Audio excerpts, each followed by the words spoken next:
Hey, what's up, everybody? My name's Rachelle Tormino, poet, creator of the literary projects Peach Mag and Beauty School, and beloved wife of your usual host, Aiden Ryan, who let me get behind the mic for a change. It's finally 2026, and Foundlings Press is turning 10. Lost Roads Press, which began distributing through Foundlings last year, is turning 50. With all that in mind, I thought it would be fun to interview the Foundlings boys about the launch of their zine and later transition into a press, the Buffalo poetry scene within which they've evolved over the last 10 years, their recent partnership with Lost Roads, and the announcement of their Kickstarter campaign to fund their 4 upcoming titles, including 2 Foundlings originals and 2 Lost Roads reissues. Aiden Ryan, Stephen Coffid, Darren Canham, and I found time between the holidays to sit down and catch up. I hope you enjoy the conversation.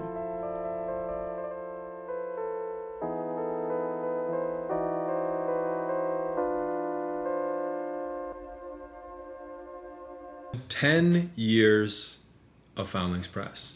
Where do you guys want to start? Should we start from the very beginning? How you guys came to start a magazine together? Well, I'm curious. I think this is going to be as informative for me as for some of our listeners, because I was actually trying to remember a lot of the early days, and I have a few spots, but then so much of it mixes together just with kind of growing up in Buffalo and hopping around to different bars and literary events at times too with Aiden. And so frankly, I can't remember entirely what's a Foundlings event and what's us just ending up out late at night. So I'm really excited to talk about that and revisit it. Yeah. What if we go back even further? When did you first meet Darren? And vice versa. Well, I don't know how much we want to go into the lore for listeners here, but if people don't know... Lore bomb. Yeah, my background was Aiden and I went to high school together at St. Joe's Collegiate Institute in Buffalo, became best friends there, and then I went to University of Buffalo, and Aiden was at Canisius. I was roommates with and became very close friends with Max Crinnan, who's our 4th co-founder, and then Aiden met Darren, who was at Canisius College as well, and so the 4 of us kind of were moving around in different social circles. I think the exact night I met Darren, I really woke up on the floor of your dorm because somebody gave me a tumbler of vodka and Kool-Aid powder. Would that have been when our freshman year, when Darren was living on the first floor of Frisch? Yeah, that's correct. Steve woke up on your floor. I mean, I hope not, because that floor was very sticky. I had some very messy roommates.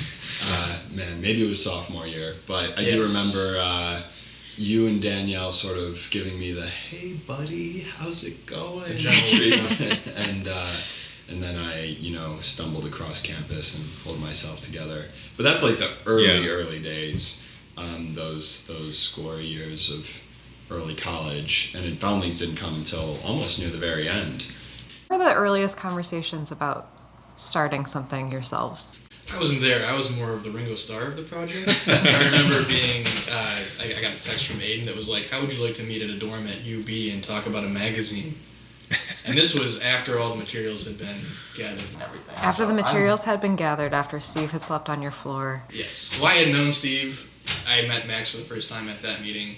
Oh, wow. But, yeah. I'd like to hear the first conversations. Just filling in some of the blanks here. Darren and I met freshman year of college at Canisius, but because we had some overlapping friend groups, we became so close that I actually developed false memories of knowing Darren in high school. And anyway, the first time we collaborated creatively was on the Griffin, the student newspaper, when I was writing and then editing, and Darren was art directing, and we just had a lot of fun in that context, putting together a print word-based artifact. But then I left, graduated. We were still in touch just as friends, but we weren't actually collaborating on anything. So when Steve and Max and I were talking about starting a magazine, none of us had design or book production skills whatsoever. And of course, the first person I thought of was Darren. Darren, what was your experience like of working with Aiden during that period of time? It's funny because I was also ringoed into working on the Griffin, because I remember I was an RA. I was working at the upperclassmen housing off campus, and I got a text as I was setting up bulletin boards. "Hey, we need an art director for the Griffin. Can you do it?" And I was like, "Okay, when do you need me?" And you said, "Well, we need someone this week on Thursday." And I was like, "Oh, okay. What's the worst that can happen?" And that was the first experience getting roped in last minute by Aiden. And I learned pretty quick that when Aiden texts you, hey, you want to work on this project that starts tomorrow, saying yes is usually a portent for a good time. That's a nice way to land that sentence. I thought it was going to go somewhere else. Yeah. Because next thing you knew, like, you were spending 12 hours every Thursday putting together this paper. Yeah. That often no denigrated compensation. the president of the college, if I remember correctly.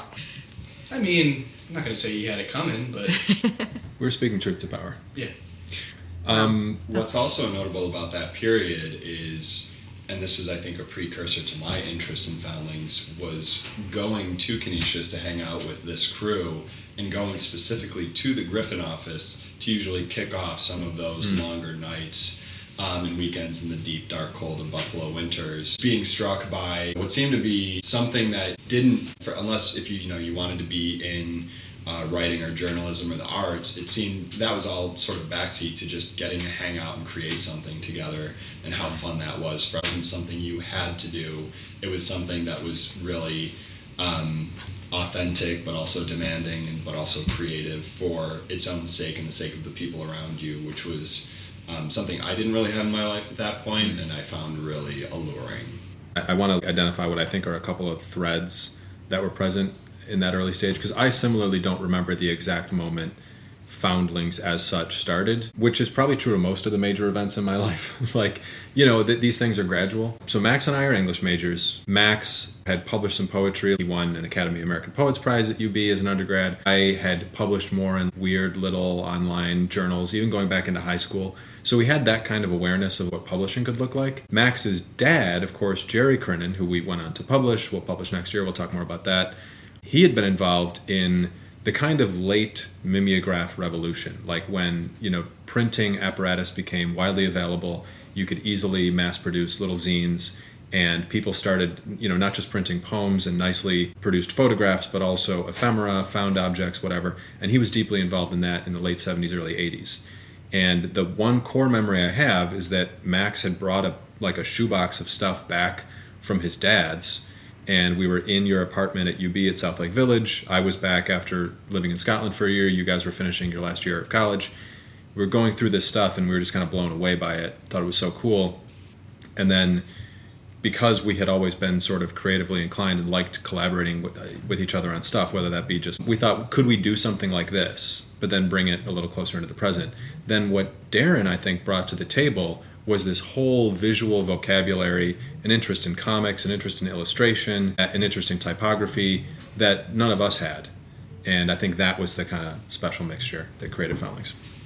Yeah, well, it's interesting on that point. You're bringing back a memory as well of going to Fredonia with Max, where Max and his family lived at the time when he wasn't at UB, and just hanging out for a weekend. It might have even been Fred Fest, and visiting Jerry Crenan's home and garage and office. I recall Jerry just kind of letting us into his office and sort of showing us around, and all of us talking afterwards, being struck by how much was collected in that space, but not in any particular curated way. And that was where it was really like, wow, there's just this great writer and poet is drawing inspiration from the most kind of seemingly random things. Playboys, gravestones, I didn't want to squirrels. say it, but yeah, a lot of ephemera and knickknacks and things like that. And we were just struck by how this guy who was such a great artist was finding it from the most unlikely places. This was around the time when we were sort of thinking about next steps, and also discussing maybe the idea of putting together a magazine or publishing something as friends. The thought was, what if we collected all the same kind of random shit that existed in our life, and then cobbling together some magazine that wasn't us like writing our poems and seeing how they fit together thematically, but rather letting all of these found objects, overheard phrases, putting all of those together and letting that kind of drive the creative direction of whatever we were going to publish. That was when we started just kind of collecting things together and then saying, hey, what if we all hang out on a Saturday and dump it out on a table and see how we can cobble it into something we can publish, but none of us having any editing skills whatsoever. Looped in Darren here, who took us across the finish line, really across like the back half of the field. So none of you have lived in the same city for quite a while. Max is living in Pittsburgh. Steve is living in Austin. Darren and Aiden are still back in Buffalo. What has it been like to watch, either from afar or from your hometown, the scene that you were trying to enter change over time? That was another very interesting and, for me personally, beneficial experience of Foundlings. Was we were doing this in spring of 2016. May 1st, 2016 was the Foundlings launch party at the Sterling Place Tavern on Hurdle Avenue. Right, and I remember distinctly at that time, at that point, I had signed for a job in Los Angeles, and so I was going to be leaving Buffalo for the first time, leaving these friends that I had had for years preceding even college, and beyond just wanting that creative act together, I think for me, searching for a way to stay connected both to those friends and to Buffalo, and going into a field that was perhaps less that creative element, having that spark still to go back to. It was really striking with Foundlings always being able to hop onto calls, even pre-COVID and Zoom, just finding ways to collaborate together at a distance. And then coming back to Buffalo, the thing that was striking for me was we had a couple Foundlings events that were small readings, like at Sterling Tavern, and then I'll forget the year, I think it was 2018 or 2019 where I came back for a Foundlings event, and the room was packed, and I was frankly shocked at, for lack of a better word, the legitimacy that it seemed Foundlings had gained between my time leaving when we were dumping out boxes on a dorm coffee table to now. Before we get to how it has changed, maybe Darren, from your point of view, living in Buffalo, what was that environment like at the time? So I have a sense of imposter syndrome. I still don't see myself as part of the literary scene in Buffalo. It's kind of a weird distance I have because I'm not a writer. I very much am strictly visual. So I almost see myself more as a reader of Foundlings than a founding member of it, even though I have been here since the start. So to both learn the scene and meet all these people for the first time and kind of get a sense of what a small city has to offer with these communities that kind of exist solely off of a love of art and creation, to watch it grow and to watch the people I've worked with become these kind of prominent figures in a community because of their talent and their drive and the way they connect with people has been shocking, because Buffalo, on the outside looking in, Buffalo doesn't seem to have very much to offer, but there's this intense richness in these smaller communities that kind of raise the whole city up.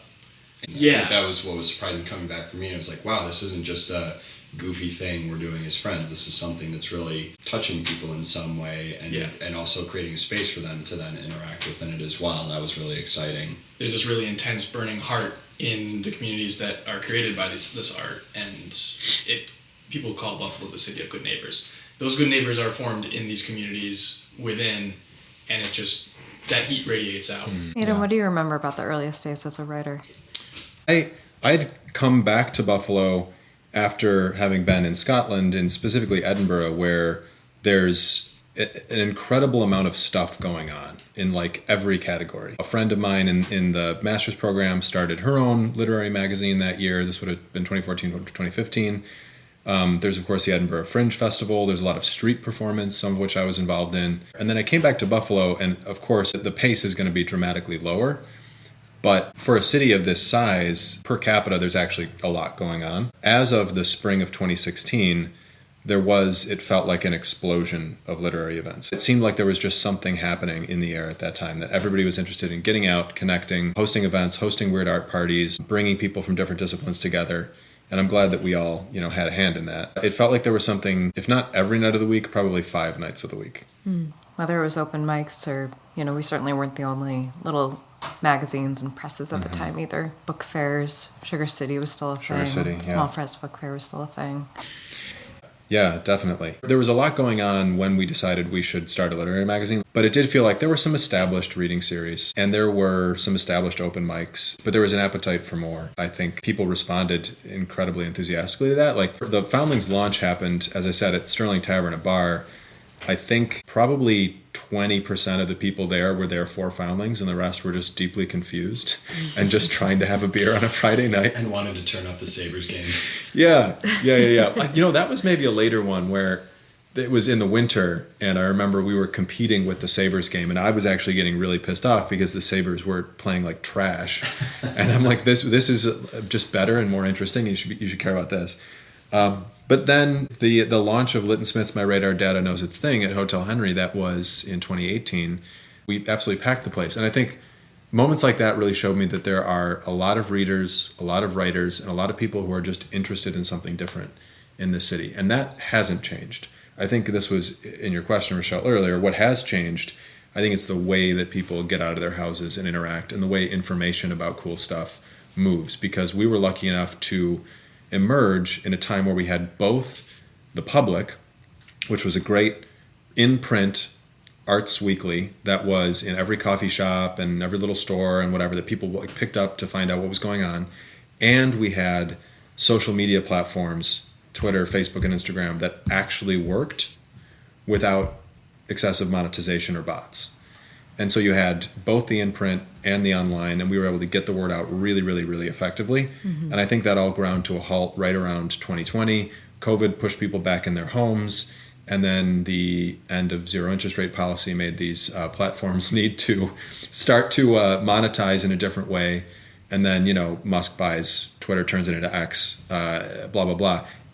Fast forward to today, it is just much harder to get the word out about anything. It's much harder to connect with people. And people are staying home more, which kind of sucks. But you guys still do Foundlings events quite often, so how are you grappling with those changes in how people are receiving information and addressing them, because your events are still well attended? Yeah, I appreciate you saying that. You're welcome. I think the best attended Foundlings events were ones we did in collaboration with you, including the Masquerade. Well, that was back in the day, though. Yeah, that was back in the day. I think I've set a somewhat lower bar. I still have that anxiety, in the hour before an event that no one will show up. That has never gone away. I mean, that was true back in the day, but it's definitely true now. Also, I think we just have fewer. Back when there was an event 5 nights a week, we were contributing quite a lot to that. We did, in 2016, a tour. Rochester, Syracuse, Toronto, Buffalo. We've done events in New York, and now I think maybe we'll have 2 readings a year. So we sort of lowered the bar and found a pace that I think is more sustainable. From my vantage point, it's also been interesting to watch Foundlings change, where originally it was a magazine that was for our friends and as a creative outlet. And then it became a vehicle for other writers who were, frankly, I think, better than some of us in the group. I'll echo Darren's feelings of imposter syndrome. It was just very clear pretty quickly people with real writing talent and training were drawn to things that we were doing, and then Aiden, to his credit, would really kind of pound the pavement and meet those people where they were at. But then also another major Foundlings event from my experience was going to Fayetteville, Arkansas, and starting to interact with the world of Frank Stanford. And then there being just kind of gobsmacked by how much of a presence Foundlings had for the many attendees at that festival. And I'll never forget Aiden asking me to go up on stage and read some of Frank Stanford's poetry. Talk about imposter syndrome. It's like, I do not belong up here. I'm having a blast learning about all of this and hearing from all these people. God, you're reading Frank Stanford's poetry in front of Deborah Luster, in front of Forrest Gander, in front of Bill Willett. Yeah. Kudos to you. Bit of a fish out of water there. But it was fantastic, and those people applauded heartily and were excited to chat afterwards and meet me where I was at as a contributor and member of Foundlings. And so that was just another way it has morphed and changed over the years. I want to go back to something that you touched on, Steve, which is the Frank Stanford Literary Festival in 2018, which from someone who at that point was just a reader of Foundlings, an onlooker, seemed like a turning point in the Foundlings journey, where you had put together this great anthology, Constant Stranger, beautifully designed. And it seemed to be the moment that alongside all of these other evolutions, the parties were changing, the nature of the publishing was changing. You were also starting to focus less, as you say, on your friends and your immediate community in Buffalo and more outward toward other literary communities all over the country, really. I'd love to hear more from Darren and Aiden about what that moment in Foundlings history was like in that transition from small magazine, these little issues of a lot of people who knew one another's faces, to something huge like a project like that, and how that changed the trajectory of what you were doing. So 2018 was right around the time that we started working together. Oh, yeah. Yeah. I forgot that part of the equation. Me and Rachelle. I was also working with you. Rachelle was also working with us. Right.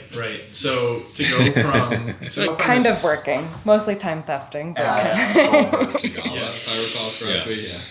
Yeah.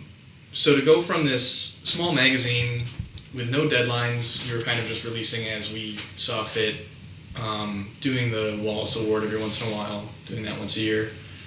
So to go from that to a small press where suddenly you have authors, you have contributors, you have people that are looking for this finished product, they have expectations, they have their own vision for their projects, and suddenly it's this much more legitimate operation and you have these expectations on you. And also I'm working with Aiden, I can't ignore his texts anymore, he's right across the hall, he can breathe down my neck, so it becomes this much more pressing thing, no pun intended. And the projects are much bigger. The Constant Stranger anthology was this massive project compared to anything we had done before. Like literally massive. Yes. Like hundreds of people in there. Yes.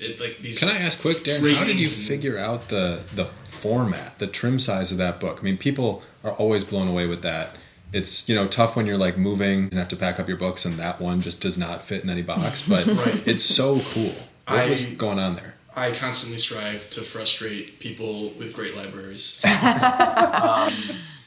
No, it is this really non-traditional way of book design, because I try very hard not to look at trends. I don't want anything to feel like it's from 2018. So when I get a project dropped on my desk, I look at it as a whole and I say, how does this feel to me? And Constant Stranger felt like this kind of widescreen 16:9 look at Frank Stanford's work in a time when nobody really got that wide scope on his life and his work. Mm-hmm. So that just felt right to me, to have this wide format that would kind of stretch out in front of you. This is not a book to read passively in your chair. This is a book to open up at your desk with a pen and really lay it out in front of you and examine it. So it's always this kind of, not emotional, but this, I don't want to use vibe, but this kind of vibe about a project, and that kind of dictates the design. And it was an unconventional project for us, so I thought it deserved an unconventional format to kind of give a proper look at what we were making. I love the way you put that. Why Frank Stanford, Aiden, as the person who's pushing the project? Why Frank Stanford? Well, and I don't know. This probably falls into that blurry, period, Steve, that you described. These, multiple hangout sessions and trips to Fredonia, blending together. But again, we have to go back to Jerry Crinan. So Jerry, Max's father, not only was involved in magazines like Slow Mountain and other small press publishing coming out of Binghamton, New York in the late 70s, early 80s. He also, in between his undergrad and PhD, did a master's at Brown, where he studied with C.D. Wright and Forrest Gander. So for folks who don't know all of this, I mean, first of all, I would say read the great James McWilliams Frank Stanford biography that came out this past year, The Life and Poetry of Frank Stanford. It's the biography we're all waiting for. It's absolutely an incredible piece of scholarship, and there's some incredible criticism in there. Frank Stanford dies in 1978 by his own hand. He, 2 years prior, had founded Lost Roads Press, a publishing company, and within under a year of its founding, the poet C.D. Wright joined him, and they put out, I think, 7 or 8 books before he died, including C.D.'s second book, a book by Ralph Adamo, and then most notably, a book called The Battlefield Where the Moon Says I Love You. The longest, what Frank said was the longest poem ever told, but I believe also it's now known as the longest poem published in the English language. C.D. Wright continues to manage Lost Roads Press and edit Lost Roads Press after Frank dies. And then her eventual husband, Forrest Gander, helps, carry the mantle, and they move it from Fayetteville, Arkansas to Providence, Rhode Island, where they teach at Brown. Who steps in less than a decade after Frank's death? Jerry Crinan, who becomes a Lost Roads intern. He helps C.D. Wright and Forrest Gander with the administrative minutia of the press, and they pay him in copies of chapbooks. And so we were visiting Jerry in Fredonia, in Dunkirk, and going through all his stuff, as you described. And among that explosion of a lifetime of material in the garage were these chapbooks by Frank Stanford. You, Arkansas Bench Stone, Constant Stranger, Ladies from Hell, The Singing Knives. Max had known this work for a long time, and he treasured it. It had always been some of his favorite poetry. It totally blew me away. And then after we had 2 years of a magazine under our belts, we thought we would put out a special issue of the magazine focused on Frank Stanford to correspond with the anniversary of his passing, and his birth, actually. That was the original idea. And then it just grew totally out of control and became an anthology. And while I blame Jerry Crinan for getting us interested in Frank Stanford, I would blame two people in particular for turning the zine into an anthology, and that would be the late Matt Henriksen, who was a great poet and one of the great connectors of people in our little world, and Attimo Harari, who is one of the foremost Frank Stanford scholars. And these two guys kept connecting us to other people. Oh, you've got to talk to so-and-so. You've got to talk to this person over here. This person in this master's program. This person who, lives deep in the woods in Sweden. And they basically invited us into the network of people interested in Frank Stanford. It became an anthology. We ended up in Fayetteville for the festival that Matt Henriksen put on. And that changed my life. Totally. And it changed Foundlings, because then we knew how to put out a book, or Darren knew how to put together a book. And we found that was, I think, more interesting to us than just zines. And then also we knew it tripled or quadrupled the number of really interesting poets we knew basically overnight. And so suddenly we wanted to put out work by some of those people. Can you talk a little bit more about what was it about putting out books that you found interesting at the time and why you wanted to keep going? Well, and maybe Darren, I'm curious what you have to say about that. What we found interesting about publishing?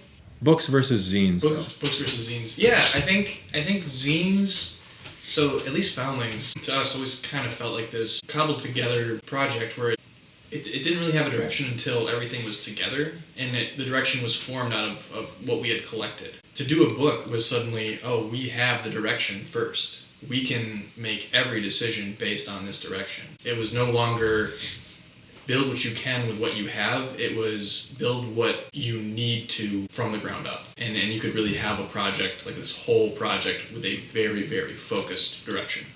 And that's not to say that Foundlings never had a direction, but that direction was heavily dictated by, what we could find. So as a way to be more directly involved with the work. Yes. It was a much more intimate involvement with the work itself. Can you talk a little bit about other projects besides The Constant Stranger and decisions you've made aesthetically to find that Foundlings look? So the Foundlings look was always based on that shoebox of Jerry's. Really, a lot of Foundlings is just an echo of Jerry. But yeah, the work was always defined by the pieces. It was kind of a collection of things you found in a shoebox under your bed. It was never meant to fit a specific place and time. Each piece kind of had its own story and its own personality in this greater work. It was kind of a mountain of scraps that made this beautiful sculpture at the end, and it was never supposed to feel like a specific place and time. It's always kind of anachronistic, and we tried to carry that into the other projects that we make, but I think nothing does it as well as those magazines. I would say quickly, just two things come to mind. I also feel like the zines were impossible to do once we all went our separate ways. The process through which we put together the zines really required dumping a box of stuff onto a table, being physically together, talking about things in that room, breaking to go play racquetball in the UB courts, coming back, cracking a beer. A book, I think, is easier to create, over distances. And then, Darren, I'd also say, I feel like there's a kind of a ghost of a Foundlings aesthetic somewhere, but I do agree, you really do build each book now from the ground up, and they reflect the character of the book more so than Foundlings.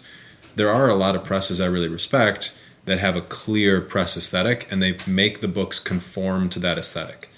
And actually, Lost Roads is an example of that, where the early books, had this white background, maybe a photograph on the front, red piping around the edges. The red circle on the back that Frank got from some Japanese wood blocks. That's definitely not Foundlings. You just treat every project as if it was the first book that ever landed on your desk, which I think is kind of cool. Well, what about Strays? Oh, what about Strays? Strays is a very consistent series visually. Well, can I jump in here and say that the two things, as you were talking about that just now, Darren, that came to mind were Strays, which we want to talk about, and also the broadside competition, which is, there's the Ralph Angel Poetry Prize that Foundlings put together. It's interesting how Foundlings has, it seems at times, been more of a response to things than a driver, and I think we all kind of like that. It's that notion of finding the orphan, the foundling in this case. To chime in really quickly for listeners, the Ralph Angel Award is a broadside contest designed by Talia Ryan, who's not here but is one of the other designers of Foundlings. Yeah, so real quick about the Ralph Angel, the great thing about that is it is an open submission to writers, and then we do take the winner and kind of hand the poem off to another artist. It's not me, so it does add that extra layer of attachment to make it feel fresh and new, because I think at the heart of the Ralph Angel Poetry Prize is this very impactful singular image, singular poem. But for Strays, I mean, we're asking these great writers to do what we do, to take things from the cutting room floor, things that don't really have any place to fit in, and put them together for this short work. And I think to package it in the way that we do is important, because... Can you describe the packaging? Yeah, it's a very simple, we do craft brown covers with an illustration of our Doghead logo as interpreted by the poets. So they get to kind of flex their own artistic visual flair. And it lets these pieces speak for themselves in a way that they couldn't in a book that they don't belong in. These B-sides, they belong in this small collection with other B-sides, and some of our poets use that to create a longer work where these B-sides do connect. But I think it's important to let the work speak for themselves and not dress them up in any way, just let people take them in. And then an important part of that too is you publish 3 at a time, sometimes 4 if there's a secret contributor, and you string them together with a little bit of yarn, and you have to buy them as a pack if you're a reader. You cannot sell them separately. Yes. So you bring these Strays, these foundlings, into some kind of pack. Yes, we form packs. Can you talk about that decision? Because I know that has been a question in the past, whether you should sell them individually or could, or people checking in to see if they could just buy a certain amount of quantities of one, and how does that play in that decision to sell them as a pack? I think maybe we're just pushing the dog metaphor and the foundlings metaphor too far, but we have really taken that as kind of like an ethos. We wanted to do something that connected back to the zine where it all began. And a single book for a single author is cool. We loved working closely with people on those projects, but we realized 2 things. One, we are not in a great position to put out a book that is going to be widely distributed and that is going to be reviewed and that is going to do everything that any poet or writer dreams of. We're just too small. We're all volunteers. We are always behind deadline. We never have enough money in the bank account to cover the next book. We don't have a PR team. We don't really do social media. Sorry. What we can do is put out... Tell us how you really feel. Yeah. It's okay. But there are other presses that do that fine, and I think especially for younger writers where there are real material consequences to the decision of where to put your book. Like maybe you put out a book that gets well reviewed and that helps you get your next professorship job, or it helps you get your next reading gig that pays you a couple grand or something. Like we're unfortunately not going to help you get there, probably. What we can do is put out really beautiful books that people are going to want to hold and treasure and pass around. So I think we realize that there are some circumstances where Foundlings is well positioned to put out a full book by a writer who doesn't need us to be the next rung on the ladder to some kind of material reward. Also, we missed doing the zine thing and putting writers in conversation, which obviously you can't do in a single book. You can do it in an anthology, you can do it in a zine, or you can do it in packs of books. Now, a lot of small presses over the years have put out series. Actually, Frank, before CD was involved in Lost Roads, Frank's idea was to create a serial press. Like he wanted the books to be seen as a series. He compared it to a magazine. He put out 7 very short books, and you'd think about it as like issues of a magazine. What we did, I think, a little bit differently was to combine them into these packs, to literally bind them with string. And then when people asked, oh, we've got so-and-so visiting our library to give a talk, can we buy a couple of just his chapbooks? I would always say, no, that is not how this works, because we want you to encounter 3 poets. We want you to encounter them together, and we've typically selected them such that most readers would be unfamiliar with at least one of the poets. Maybe they're going to it for Rachelle Tormino, but they don't know Mary Ruffle, or vice versa. I don't, yeah. Or maybe they're going to it for D.A. Powell, but they don't know Noah Falk or Kenice Jarboe. And so we wanted that moment of discovery that typically only happens in magazines. And that's, I think, my favorite part about the Strays. We've talked a lot about the evolution of Foundlings, this great party organizer of 2016, and how the Buffalo environment back then made that possible. We've talked about the journey from magazine to press. We've talked about Constant Stranger and Strays and the evolution of all these little projects that you guys have done. But something that you have increasingly taken on in recent years is becoming a distributor of Peach Mag and of Lost Roads, notably. Can you talk a little bit about how that has happened and where you see that going? What's happening there is that the landscape, the sources around small press publishing have changed in recent years, in part because of a pullback of grant funding from certain sources, including the federal government, and in large part because of the implosion of small press distributors, SPD, which for a long time was the leading distributor for all small presses. We would take up a whole another hour talking about what went down there, but in short, there was over time, I believe, mission drift, where while the board was asleep at the wheel, that organization started acting more like a wholesaler rather than a distributor. And they held on to books, they nickeled and dimed their customers. A lot of people were losing money rather than making money, and SPD was staying afloat on a couple of long-term hits. They got lazy, they got soft, and they became unethical. Then there were some complaints by workers there, and then their business model basically collapsed. We were briefly involved with SPD. We got out, luckily, before the collapse, but the collapse was handled. I'm not going to reach for the nearest comparison because I'm just not, but it was terrible. And it left a lot of presses in existential dilemmas, basically. Some were, finding out that their books had been shipped to some, warehouse 3 states over to be pulped or burned. Many didn't know where their books were. A lot of these presses had been sending, books to this distributor for decades, and so they had the only extant copies of certain rare and important titles. And so the whole ecosystem scrambled to get control of this. Post-SPD, there are some alternatives like Asterism. We partner with them, but there's also just more sharing of resources. So Foundlings partnered with Peach Mag to make sure that Peach Mag books are able to be distributed through our Asterism account.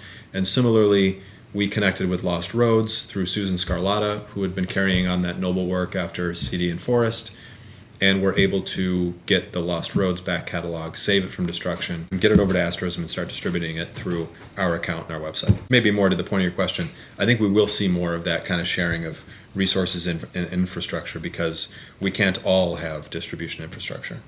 That's just not any more the case, especially as endowed funding sources dry up. Everything that you seem to be doing today, coming up on your 10-year anniversary, it looks so different from the original Foundlings. What is it like looking back, having this conversation, and seeing the then and now? Visually, it's like looking at a picture of yourself from college, Because some of us were just graduated, some of us were a year from graduating, but still all that same age. And it's kind of fascinating to walk into a project and going like, this will be fun, this will be really cool to see completed, this will be like something great to have. And then to see where it ended up. And it's like watching your kids grow up, It's like I never thought this thing would look so different from what I thought. And it's incredible. I mean, we're so much more than we were starting out, and we've grown our community so much. And we've overextended too. Can we be honest about that? Like, do you remember the days, these were the days when Rachelle and I were living in Western Massachusetts, early pandemic, and I would have to, go into the backyard of Jay Keary's house, take a couple deep breaths, and then set up a conference call with the three of you and be like, guys, the bank account's empty again. And unfortunately, I've committed to 4 authors that we will publish their books this year. Yeah, I think for me, Darren's hinted at this earlier in this chat, but let's give flowers where they're due. Aiden drives so much of this, and it's pretty wild for me, hear Aiden as sort of I don't even know what your position is anymore, Master Chief, but hearing Aiden say, hey, Foundlings is going to do this, and being kind of floored that we would even consider that we could do something like that, and then watching it sort of play out with varying levels of contributions from all of us, and seeing the end result be so much better than I could have guessed, to the point that at 10 years on, I've learned to stop being surprised, stop second guessing, and just leaning into whatever the next thing will be. And that sort of nagging voice of, oh, that's too big, or that's outside of our wheelhouse. Aiden, I think, has successfully quieted that voice in all of us. And it's really exciting to be 10 years in, like Darren said, to look back at the college photos, even not the literal photos, but the books, right? I still have on my shelf, not just one, but I think like 15 copies of Foundlings 1, just because I thought, I'll take these with me and hand them out to folks, and I easily could. But well, you did give one to Talia Shire. I did give one to Talia Shire. My time in LA, I got to encounter some people, and they were there again, really intrigued and moved by the art, which just was a reinforcing notion of I sort of lacked, maybe some internal compass to gauge any of this, but it's always so much more than I could have expected. And that's actually a question I wanted to ask for the people in the room of like, I wonder what it'll be in another 10 years and what Foundlings could look like. I mean, for me, it's really funny to say that like Foundlings has come so far when I'm really still just making books in my attic. And in the meantime, in those 10 years, we also have Foundlings members who have become doctors and put rovers on Mars. So to feel a little bit silly saying that we've done so much. But it does feel good to like have that back catalog and see that stack of books that would not have been made were it not for these 4 kids in a UB dorm coming up with an idea to make a magazine out of a bunch of scraps that they found. And let there be no mistake on that. Darren's hinting at my experience in the aerospace industry, but then whipping out the poetry books when we're having, parties after a big event or lunch, and people realizing, oh, you can do whatever else it might be. Men really can do it all. Yeah, we really can do it all, and that's something I think Aiden has always hammered us over the head with, to put it a little less generously. But in a more positive light, really believing that. And Foundlings is like the thing in my life personally that always reminds me of. You can have your family and your job and your career, and you can also have this thing that is a passion project for you as a whatever label we want to apply here, writer, creator, hobbyist, just staying connected with your friends and growing it and letting that evolve. Never saying no. I think that's always a big message in Foundlings for me, of whatever you think you can or cannot do, just lean into it. I'll say this is my first podcast ever today, so this is quite exciting for me. And maybe 5-10 years ago I would have said, well, what am I going to say on a podcast? But now learned a long time ago that you show up, speak to the truth, and see how it moves other people. I want to talk about something you just said, though, about how it has kept you all connected over the last 10 years. I mean, it's interesting working with your friends and what you learn about your friends when you work with them. But in what ways have your friendships evolved alongside Foundlings from that work that you do together? What have you learned about one another, and how has that impacted your friendship? Do you think you would be in each other's lives still if not for Foundlings? I'm looking at Darren in particular. Because Aiden appears in your life sometimes with an assignment, it sounds like. There's always strings attached in this friendship. Not always. There was you did ask me to write a murder mystery for you. And that which was a banger. Thank you. Yeah. That was my only experience writing. Wow. Was writing that murder mystery. Wait, those are literally strings attached. I'm like, can you do something for me? No, it was... Okay, yeah, it kind of was. It was like, hey, you want to come to a party? By the way, you're in the party. Well, on this point, I mean, Darren and I probably haven't been in the same room together for 5+ years. Apart from the wedding, yeah. Yeah, right, exactly. Aiden Rochelle's all three wedding. of you were very busy. So. But I mean, really, to sit down and have a conversation as long as this together, it's been many, many years, and I think if listeners want to take away a blueprint for something similar like this, whatever project that might be, shared project, it definitely. I think I don't want to make Foundlings sound like some core project that it took 4 friends of some like real intersection with one another to evolve and grow together. Like, this project with these people has been, as I've said multiple times, a genuine joy, but Darren and I aren't entirely that close. But then through Foundlings, I always feel that presence of Darren's creativity and other people's creativity. And I think, in our day and age where people at times struggle so much for a connection, it's kind of shocking how little it takes to then maintain that thread over the years, come back together, and be like, oh, let's riff, let's talk about this thing that we worked on in the thinnest thread. Yeah, I think when you make a project like Foundlings, you can't help but have this deep respect for each other. And each other's capabilities to produce something like that. And I think that has definitely kept... I mean, after the initial project, it was like, okay, we've made this. I think we could do so much more. And I think that's what keeps us all coming back. Yeah.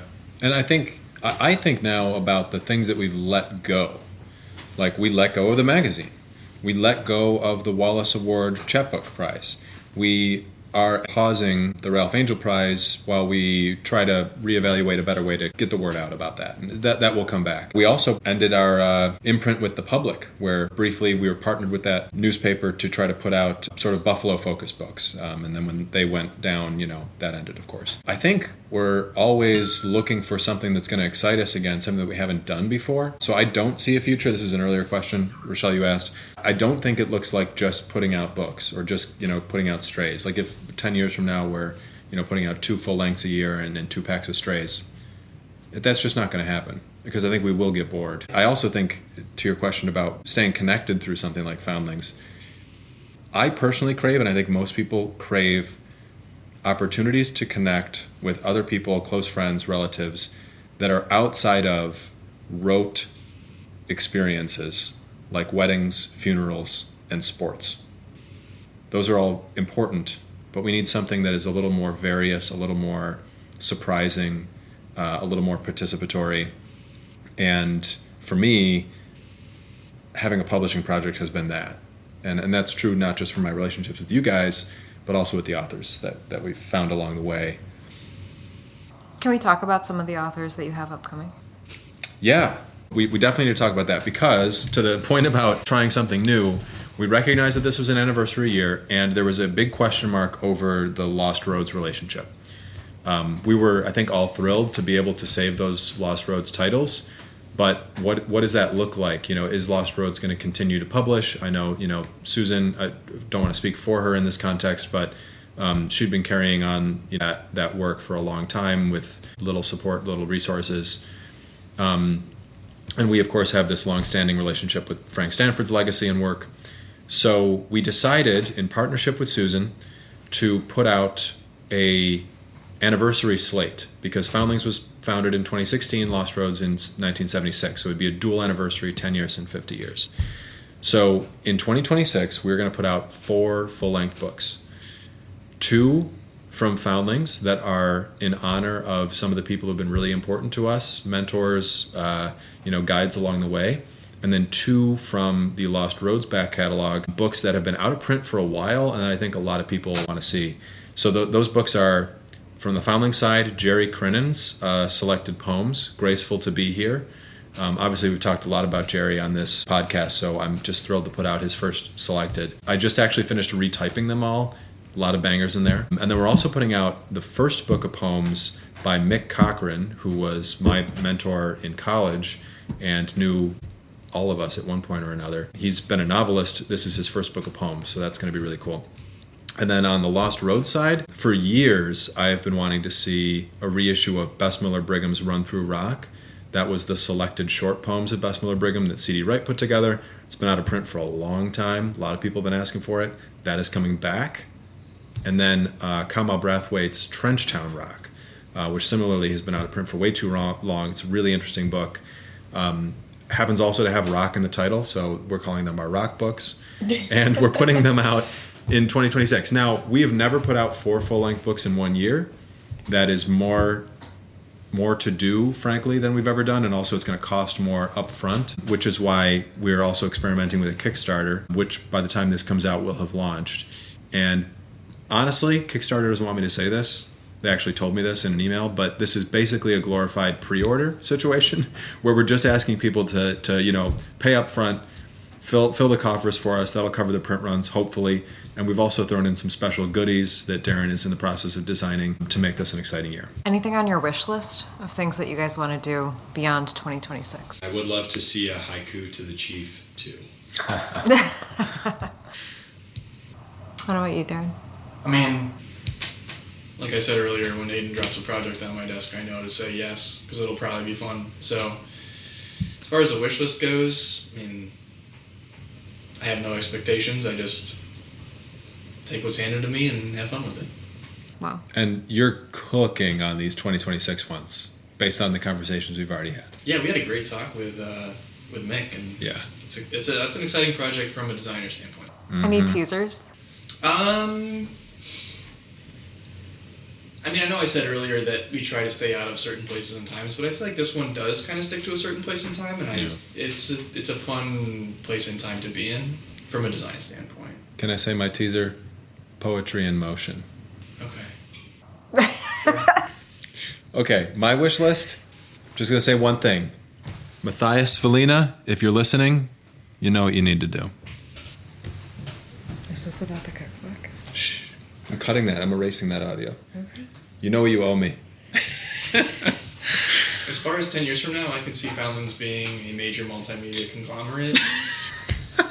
Merging with Paramount Plus, Skydance, CBS, Time Warner. And we're all out of time. Foundlings boys, it was a delight to talk to you a little bit more about all of your projects, all of your friendships, the way that Foundlings has evolved over the last 10 years. I've gotten to witness and be part of to some extent. Anything that you want to say before we sign off? I mean, to you particularly, I don't think Foundlings would exist the way it does without Peach Mag kind of existing alongside it. As a designer, to see Peach Mag was... You weren't our competition, but you were definitely setting a standard that made me want Foundlings to really match. Thank you. You're welcome. And, you know, I do design a lot of the Peach Mag work, but I want to also shout out the late Mickey Harmon, who was a big part of making Peach Mag so excellent. Anybody else want to compliment me or Peach Mag? Steve. Great. On that note, thanks for doing this. you're very Thanks to welcome. all of you. Yeah. Thanks for having me. This is Lot a of fun. blast. We'll chat again in 10 years. Yeah. All right. Can I swear on this show? New year, new host. That's corny. I'm not saying that. Hey, what's up, Substack? Do you call them subscribers or followers? Well. Welcome to organizing isolation. That was really weird. I know, but Tyler will get it. All right, so you scooch over there a little bit and just try to blast. Use that St. Joe's musical voice of yours. No. All right, we're rolling. I do remember my one creative stroke of genius, mine and Max's, was throwing a party with black lights, but getting a projector that was showing the movie Drive over and over again with Ryan Gosling, but at an insane aspect ratio cast onto our ceiling, so it was utterly distorted and angular. And we got such a thrill out of that creative decision. We said, we got to keep this rolling. Let's make something together. and this is, I think, a precursor to my interest in Foundlings, was going to Canisius to hang out with this crew and going specifically to the Griffin office to usually kick off some of those longer nights and weekends in the deep, dark, cold of Buffalo winters. And I have a memory, I remember seeing the movie The Wolf of Wall Street and thinking of the Griffin office the entire time. Specifically, people wearing like giant squirrel costumes backwards and holding the fluffy tail and two-stepping along the Griffin conference table. And specifically, you're talking about our friend Kevin Daly. And I do not have the vocabulary for this, but I know there are other organizations like the universities and colleges like Just Buffalo Literary Center who are also doing a lot of that great work. It sounds like you're asking for money.